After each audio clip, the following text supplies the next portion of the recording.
Hello, my dear students. How are you all? Today we read chapter number 3, Our Body Care. This is a part second. Okay ये हमारा part second है इस video का. अब हम लोगों ने सेंस ऑर्गन्स क्लियर करा था. हम लोगों ने सेंस ऑर्गन पढ़ा था. आइज पढ़ लिया था, ईयर्स पढ़ लिया था, नोज पढ़ लिया था. अब हम लोग इस वीडियो के अंदर पढ़ेंगे टंग और स्किन के बारे में. अब टंग क्या है? Tongue is the organ of taste. It helps us to taste various thing. Tongue जो है वो ऑर्गन है जिससे हम लोगों को टेस्ट समझ में आता है. विथ द हेल्प ऑफ टंग, इस टंग की हेल्प से हम लोग क्या करते हैं? इस टंग की हेल्प से हम लोगों को बहुत सारी चीज़ें पता चलती हैं. With the help of tongue we are able to make out bad और गुड टेस्ट. हम लोगों को पता चलता है बुरी और अच्छी चीज़ों का taste. This organ also helps need care. और ये वो ऑर्गन भी है जिसको हम लोगों को एक स्पेशल केयर की ज़रूरत होती है. Tongue should be washed and clean with water every day. Tongue जो है वो हमेशा क्लीन और वॉश्ड करनी चाहिए. Use a tongue cleaner to clean it properly. हमेशा टंग क्लीनर का यूज़ करना चाहिए ताकि आप अपनी ज़बान को साफ रख सकें. Dirty tongue produce a foul smell in the mouth. It may cause stomach infection. अब देखिएगा, कीप एन आई क्या कह रहा है? जो डर्टी टंग होती है वो प्रोड्यूस करती है, यानी कि वो उत्पन्न करती है बहुत ही ज़्यादा गंदी सी स्मेल आपके मुंह में. और ये जो है वो आपके स्टमक के इन्फेक्शन को भी बताती है, यानी कि आपके पेट में इन्फेक्शन हो जाएगा इससे. इसलिए कभी भी अपने टंग को हमेशा साफ रखिएगा, ठीक है. Thus we should always keep our tongue clean. Skin is the sense organ of touch. Skin जो है वो एक सेंस ऑर्गन है टच का, यानी कि इससे हम लोग कोई भी टच करता है ना तो वो हमारी स्किन पर ही टच करता है और हमारे सीधे कहाँ पर पहुँचती है इन्फॉर्मेशन? ब्रेन में. It helps us to feel the touch of different things. और ये हेल्प करती है फील करवाने में, टच करवाने में अलग अलग चीज़ों को. Care and cleanness of skin is also very important. हम लोगों को इसको ध्यान रखना और सफाई करना भी बहुत ज़्यादा इंपॉर्टेंट है हमारी लाइफ में. Take bath every day. हमेशा डेली नहाना चाहिए with the soap and lots of water to remove all germs. पानी से और साबुन से हमेशा नहाना चाहिए. लॉट्स ऑफ वाटर का मतलब ये नहीं कि आप बहुत सारे पानी से नहाओ. पानी की हम लोगों को सेव भी करना चाहिए. बोला ना आपको स्लोगन भी है कि सेव वाटर. पानी को बचाना चाहिए, लेकिन इतने पानी से नहाना चाहिए ताकि आपकी पूरी बॉडी अच्छे से वॉश हो जाए. साबुन से नहाना चाहिए ताकि उससे सारे के सारे आपके जो जर्म्स हैं, डस्ट है और डर्ट है, वो पसीना है, सारा का सारा साफ हो जाए. हमेशा आपके बॉडी को साफ कपड़े से पोंछना चाहिए और साफ कपड़े पहनने चाहिए नहाने के बाद.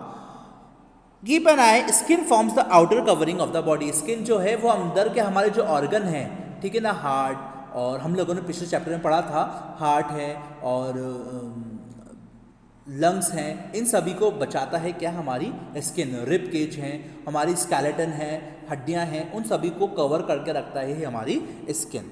If there is any cut, wound और स्क्रैच ऑन द स्किन. अगर हमारी बॉडी के अंदर कभी भी कोई कट लग जाता है, स्क्रैच लग जाता है या कोई जख्म हो जाता है, it should be treated immediately. Never leave it uncovered. उसको जल्द से जल्द उसको सही करवाना चाहिए. डॉक्टर के पास जाना चाहिए या फिर बैंडेड लगानी चाहिए या फिर पट्टी लगानी चाहिए.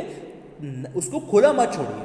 खुला छोड़ेंगे तो आपकी स्किन और ज़्यादा खराब हो जाएगी. Cleanness and care of other body parts. साफ सफाई रखना और बॉडी के दूसरे पार्ट्स की साफ सफाई रखना अलॉन्ग विद द डेलिकेट और सेंस ऑर्गन. इस सेंस और डेलिकेट सेंस ऑर्गन के बाद the other body organs also need care. हमारी दूसरी बॉडी के जो ऑर्गन्स हैं उनकी भी बहुत ज़्यादा ज़रूरत होती है. We shall discuss them one by one. हम लोग अभी डिस्कस करते हैं उसको one by one. Mouth. We should always rinse our mouth with clean water before and after meals. हमेशा गरारे करने चाहिए, ठीक है ना, साफ पानी से खाना खाने के बाद भी और खाना खाने के पहले भी. कुल्ली कर भी कर सकते हैं और गरारे भी कर सकते हैं. After eating the mouth some leftovers remain hidden in the grooves of the teeth. खाना खाने के बाद कभी कभार ऐसा होता है कि आपके दांतों में कुछ खाना फंस जाता है, ठीक है ना, of the teeth. These produce a bad smell, और ये जो चीज़ें हैं ये आपकी बहुत ज़्यादा गंदी सी स्मेल प्रोड्यूस करती है। Smell in the mouth and also damage the teeth, ये जब भी कभी आपके मुंह से स्मेल आती है तो आपके खानों में, दांतों में खाना फंसा रहता है उसकी वजह से भी आती है। तो ये आपके जो दांतों में खाना फंसा रहता है वो दांत भी खराब कर सकती हैं और आपके मुंह में बदबू भी पैदा करता है। Thus we should always keep our mouth clean, इसीलिए हमेशा अपने दांतों को साफ रखना चाहिए। Teeth are the important organ of our body, teeth जो है वो बहुत ज़्यादा इंपॉर्टेंट ऑर्गन है हमारी बॉडी का।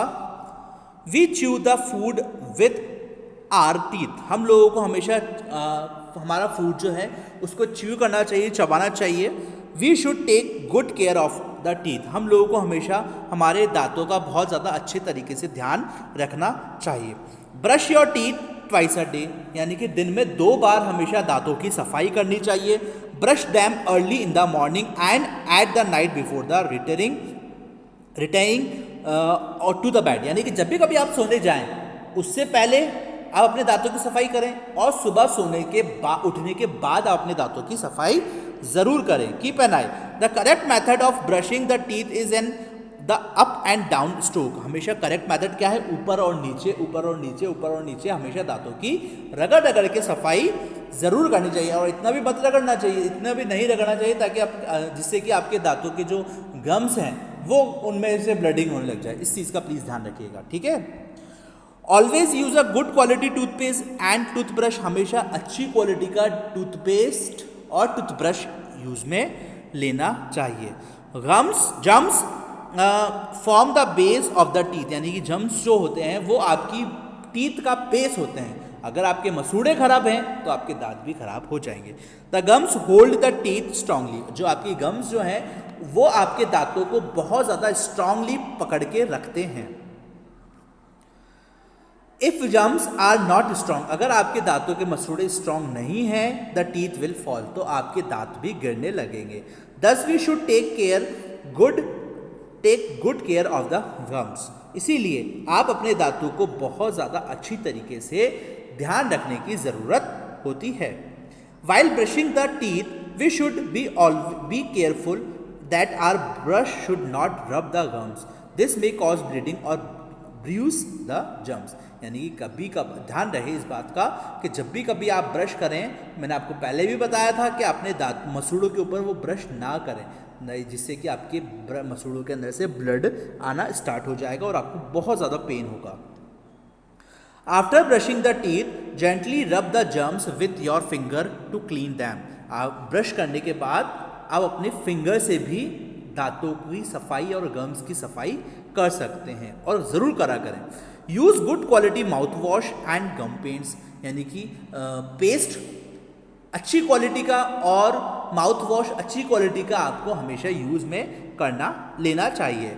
Avoid too much of chocolates, हमेशा बहुत ध्यान रखें कि ज़्यादा चॉकलेट नहीं खाएं, ज़्यादा टॉफ़ीज़ नहीं खाएं, ज़्यादा आइसक्रीम नहीं खाएं, क्योंकि आपके दांतों को भी ख़राब करती हैं और आपके गम्स को भी ख़राब कर देती हैं।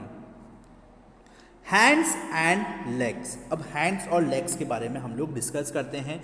Cleanness of hands and legs is also an important part in care of the body, साफ़ सफाई रखना अपने हाथों को और पैरों के, ये भी बहुत ज़्यादा ज़रूरी है हमारी बॉडी के साफ़ सफाई के लिए।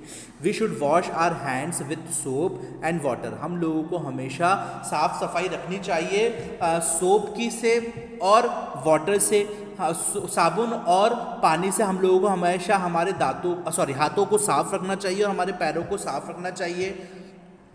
And after the meals we should also wash them after coming from the toilet, देखिए ध्यान रखिएगा, खाना खाने के बाद भी और खाना खाने के पहले हमेशा हाथ धोएं साबुन से या फिर हैंड वॉश से, क्योंकि अभी आपको मालूम है डिजीज़ बहुत ज़्यादा खतरनाक चल रही है, तो इसलिए इस बात का ध्यान रखें कि अपने हाथों को जब भी कभी बाहर खेल कर आएँ, जब भी कभी बाहर खाना खा कर आएँ, है ना, या फिर खाना खाएं या फिर खाना खाने से पहले हमेशा हाथों को अच्छे हैंड सैनिटाइजर से या फिर हैंड वॉश से आप अपने हाथों को धोएं। ठीक है ना। और टॉयलेट की अगर ज़रूर आए तो ज़रूर उस अपने हाथों को धोएं। नेवर नेग्लेक्ट योर लेग्स, अपने पैरों को बिल्कुल मत छोड़ें, पैरों को भी ध्यान रखें। They also need care. Wash your legs and feet after coming from play ground, they must have gathering dirt. हमेशा जब भी कभी आप खेल कर आएँ तो भी अपने पैरों को अच्छे से धोएं क्योंकि उनमें मिट्टी लगी हुई होती है। Then dry them with a clean clothes, और उसके बाद साफ तौलिए से उसको पोंछें। Exercise and rest, along with cleanliness and balanced diet, our body also need exercise and rest। अब ये साफ सफाई के बाद और खाना सही तरीके से खाना खाने के बाद एक और इम्पॉर्टेंट चीज़ है आपकी लाइफ के अंदर, जो कि है एक्सरसाइज और रेस्ट करना। एक्सरसाइज जो है वो ट्यून अप करती है आपकी बॉडी को, keep all the parts in a healthy condition, आपके बॉडी के हर एक पार्ट्स को हेल्दी रखने के लिए। Keep an eye, running, jogging, skipping etcetera are all exercise, यानी कि रनिंग करना, जॉगिंग करना, स्किपिंग करना, ये सारा का सारा एक बहुत ही ज़्यादा इंपॉर्टेंट सारी एक्सरसाइजेज होती हैं। Exercise strength our muscle, exercise जो होती है वो आपकी मसल्स और स्ट्रेंथ को और भी ज़्यादा स्ट्रांग करती है। Rest is also an important part of body care, rest जो है वो एक बहुत ही ज़्यादा इम्पॉर्टेंट पार्ट है आपकी बॉडी केयर का, यानी कि आपको प्रॉपर तरीके से रेस्ट करना ही चाहिए। Our body works continuously for many hours, क्योंकि हमारी जो बॉडी है वो कंटिन्यूसली रेगुलर वर्क करती रहती है। देन इट नीड्स रेस्ट और relaxation to regain its lost energy, क्योंकि जब भी कभी हम लोग रेगुलर काम करते रहते हैं तो हमारी बॉडी के अंदर से एनर्जी रिलीज होती है, जिससे कि हम लोगों को थकावट फील होती है। And 8 hours sleep makes a person active and ready for his work, 8 घंटे की नींद सोने के बाद एक पर्सन को, एक ह्यूमन बीइंग को वो रेडी हो जाता है कि बाकी का काम जो है वो 8 घंटे के सोने के बाद आप कर सकते हैं, यानी कि 8 आवर्स स्लीप बहुत ज़रूरी है। Thus all of us should relax or sleep for some time after work to remain healthy, fit and fine, यानी कि आपको बहुत ज़्यादा ज़रूरी है, हमेशा ध्यान रखें कि आप रिलैक्स करें या फिर सोएं थोड़ी देर काम करने के बाद, ताकि आप हेल्दी रह सकें और फिट रह सकें। ऐसा नहीं कि आप पूरा दिन ही सोते रहें, ऐसा मत करिएगा। If we follow all the points given in this chapter, our body will be fit and healthy। अगर हम लोग इस सारे पॉइंट्स को फॉलो अप करते हैं तो हमारी बॉडी फिट रहती है और हेल्दी रहती है। बच्चों, रिवीजन टाइम में आप लोग खुद पढ़िएगा, समझ में नहीं आए तो फिर मुझसे आप व्हाट्सएप पे मैसेज कर सकते हैं, ताकि मैं आपको इसको हर एक पॉइंट को समझा दूंगा। इस चैप्टर में आपको कोई भी प्रॉब्लम हो तो मुझसे पूछिएगा। ये चैप्टर फिनिश करते हैं हम लोग, ओके। अगर आपको इस चैप्टर में प्रॉब्लम आती है तो मुझसे व्हाट्सएप पे पूछ सकते हैं कभी भी, किसी भी वक्त। इस चैप्टर के क्वेश्चन आंसर जो हैं वो मैं आप लोगों को एज अ PDF प्रोवाइड करवा दूंगा, ठीक है ना। तो आप इस सब चीज़ों को अपनी नोटबुक के अंदर EVS की एक अलग नोटबुक बनाइएगा और उसको कंप्लीट करिएगा। तो मैं इस चैप्टर को, इस वीडियो को करते हैं ख़त्म। तब तक के लिए आप लोग पढ़ते रहिएगा। Thank you, have a great day.